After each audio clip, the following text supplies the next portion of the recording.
Okay.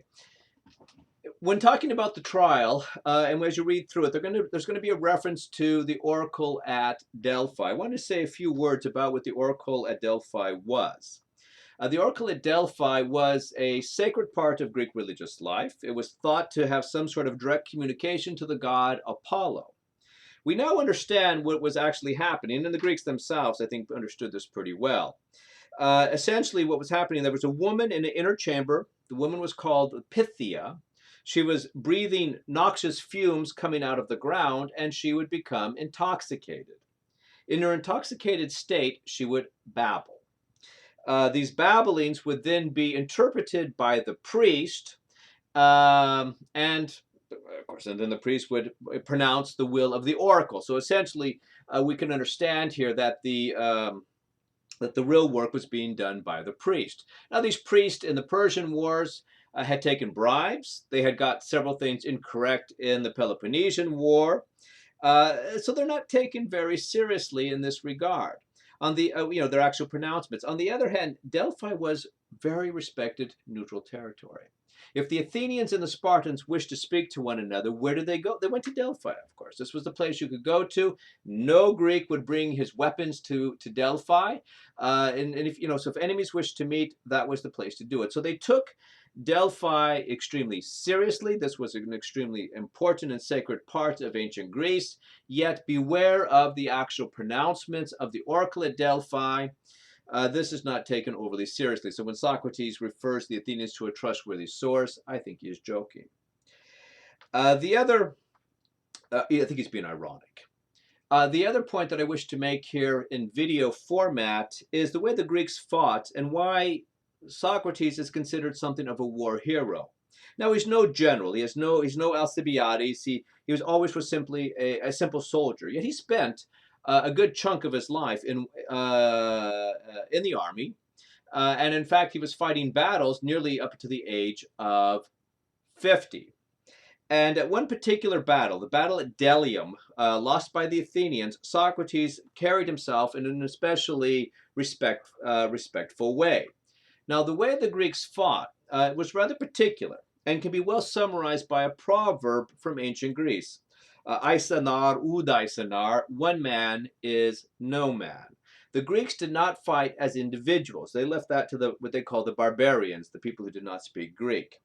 They fought as a single unit. Essentially, they would have these large shields, and these shields would interlock with one another. So your own shield would protect the left side of is carried on the left arm, and it would protect the left side of your body and the right side of the person next to you. Likewise, but the person on your right would be protecting your right side, and underneath the shield you would have a spear. And they fought really as one whole single unit. And not only were they interlocked in this way, they were also stacked in depth to deliver a tremendous amount of force. Typically, they would be about 8 men deep, but they could even go up to 20, 25 men deep in some particular battles. So you kind of had this interlocking group where each one protects one another. Now, as long as they were in formation, the Greek armies were basically invulnerable. I mean, against people who were still fighting like champions or fighting as individuals, the Greeks would simply mow them over. It was a superior style of warfare. On the other hand, when Greek armies met other Greek armies, you would have something resembling a rugby scrum. They would come together, they would press against one another, and essentially the side that stayed in formation would win the battle. When one of the sides fell out of formation, the individual men would become extremely vulnerable.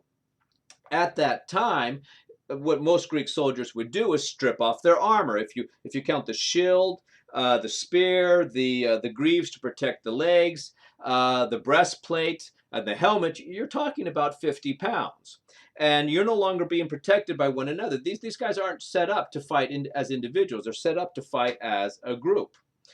So once the formation is gone, they are extremely vulnerable to javelin throwers, archers, cavalry mounted soldiers. And so they will try to essentially run away as fast as they can by stripping off their armor. But that was not what they're supposed to do. That is not their duty. Essentially, the idea for the Greeks is you come back with your armor whatever happened. So essentially, this was well summarized in the Spartan proverb, which was said whenever a mother would first put the armor on her child, on her son, come back with this shield are upon it. Essentially, you never leave your military gear on the battlefield in order to run. You keep it even if it costs you your life. Socrates managed to get back to Athens with his armor after the Battle of Delium. Essentially, what you do is you get together with a small group of soldiers and you backpedal off the field. You don't simply shed your armor and run despite the temptation. And in fact, this basically worked. He managed to get off that battlefield in one piece with a bit of effort from Alcibiades. But what's important for you to understand as you read through the Apology is that rather than use his war record as some sort of argument that he should be respected by the Athenians or as a point in his favor, he in fact implicitly places the Athenian jury as in the same position as the Theban army, threatening him with abandoning his duty. After the Battle of Delium, his duty was to come back with his armor, yet the Theban spears seemed to be suggesting that he should abandon his duty in order to save his life, and he refused to do it. He did his duty that day. Likewise, the Athenian jurors are threatening to kill him and trying to push him to abandon his duty, and he will not allow himself to be intimidated. So rather than use this as a point in his favor, he in fact places the Athenian jurors in a position that is analogous to the enemies of Athens, and I don't think they appreciated that at all. All right. That brings an end to all 4 parts of the videos.